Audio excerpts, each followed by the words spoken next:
રુદ્ર હાલે આ લોટી લઈને નીચે જાવ, હમણાં આવું છું, પૂજાની થેલી લેતી આવ. હા પણ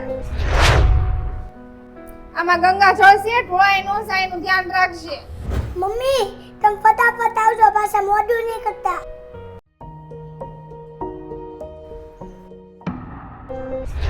આ લોટી કેમ ખાલી છે? અને આમાં ગંગા જળ તો ક્યાં ગયો? નીચે તો ક્યાંના પાણી પાણી કરતા હતા એટલે મેં પીડાવી દીધું.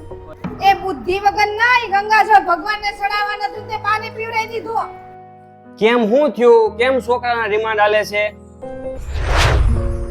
એવું ભગવાનને ગંગા જળ ચડાવવા જાતી હતી તાણે પાણી પીવડાવી દીધું, અને કાક સમજાવો. પપ્પા મેં જે કર્યું એ બરાબર કર્યું ને? હા બેટા, તે જે કર્યું ને બરાબર કર્યું હો, મને તારી ઉપર ગર્વ છે. અને તું ઘરે મા બાપ તરસા હોય ને તમે ભગવાનને ગંગા જળ ચડાવવા જાવ તો એ શું કામનું? તો હું ભગવાનને જળ નહીં ચડાવવાનું? પણ મમ્મી મા બાપ જ ભગવાન છે, બાના ગંગાજળ પહેર્યું તો હું થઈ ગયું? એ તું બહુ ડાયો થામા, મને બધી ખબર છે હું કરવું ને હું ન કરવું. એ 5 વર્ષના બાળકને પણ ખબર છે કે તરસાને પાણી પાવું એ પુણ્યનું કામ છે ને ધર્મનું કામ છે. તું આવડી મોટી થઈ તો તને નથી ખબર પડતી એ વસ્તુની. તો મિત્રો તમને અમારી વાત સારી લાગી હોય ને તો અમને ફોલો કરવાનું ભૂલતા નહીં.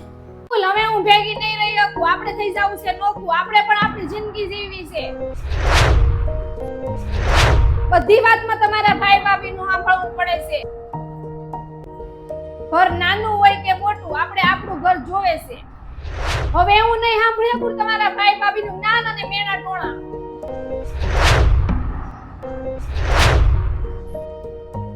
જોવો હવે મારાથી સહન નહીં થાય. તમારો નાનો ભાઈ અને એની પત્ની સાથે હું હવે એડજસ્ટ નહીં કરી શકું. હવે આ ઘરના ભાગ પાડો ને આપણે ભાગ લઈને નવું મકાન લઈ લઈએ. નકર આપણે જિંદગી કોઈ દિવસ શાંતિથી જાહે જ નહીં.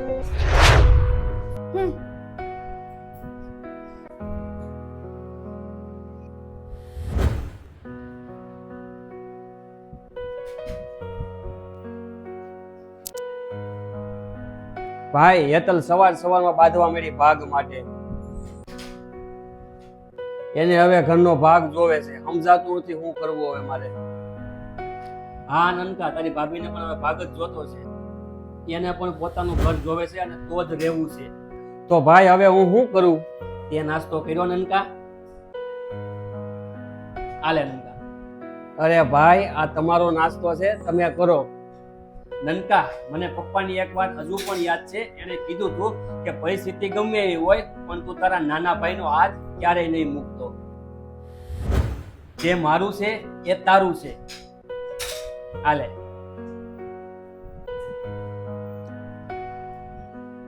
મને નથી લાગતું કે આટલી બધી માથાકૂટ કરીને તારી પતિ તને કઈક નાસ્તો બનાવીને ખવડાવશે. તો હાલ હવે આપણે બહાર જઈને બનેલા ગાંઠિયા ગરમા ગરમ જઈને ખાઈ.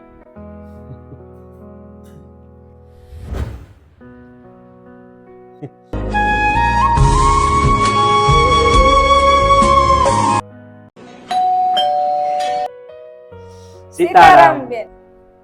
સીતારામ. અમે સાંભળ્યું છે તમારા મકાન ભાડે દેવાનું છે? હા, આપવાનું છે ને.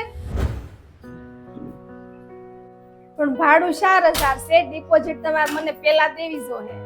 સારું, તો બેન અમે કાલથી જ રહેવા આવતા રહેવું. સીતારામ. સીતારામ.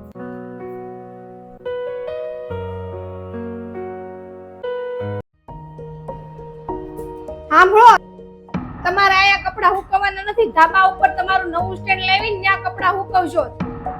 તમને મકાન ભાડે આપ્યું છે, આખું ઘર નથી આપી દીધું.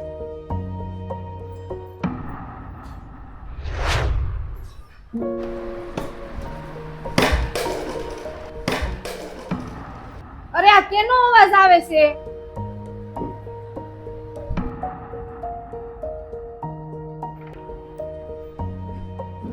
સાંભળો, આ છોકરાને નીચે રમાડો. આ કઈ ક્રિકેટ રમવાનું ગ્રાઉન્ડ નથી. રમાડો હોય તો બાર શેરીમાં રમાડો. લાદી તૂટી જાય તો કોણ ઓળખી કરાઈ દે હે? હારું બેન, ઈ નાનો છોકરો છે, હું એને સમજાવી દે, હવે આ નહીં રમે.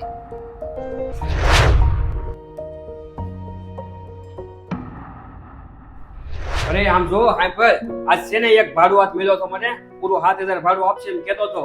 અરે વાહ, આ તો બહુ સારી વાત કહેવાય. હું આજે જ આ લોકોને મકાન ખાલી કરવાનું કહી દઈ. ઉડે મોર ઉડે. સાંભળો, 5 દિવસમાં મકાન ખાલી કરી દેજો. મારા દેર ને દેરાણી આવે છે, એના ઉપર મકાન જોહે. પણ આટલું બધું જલ્દી? અમે ક્યાં તમને મકાન વેચી નાખ્યું હતું? ભાડે તો આપ્યું હતું. 5 દિવસમાં ક્યાંક ને ક્યાંક તમને મળી જાય. ગોતી લેજો ની.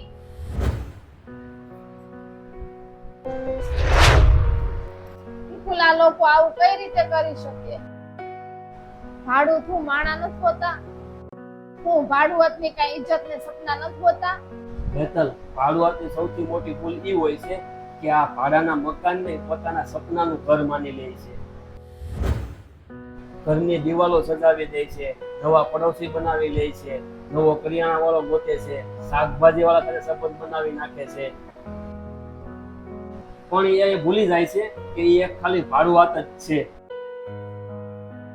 એના માટે ભાડાનું મકાન જ નથી છૂટતું, છૂટી જાય છે એની બનાવેલી દુનિયા અને એની નાની નાની ખુશીઓ. અને મકાન માલિક માટે બસ એક ખાલી મકાન જ હોય છે.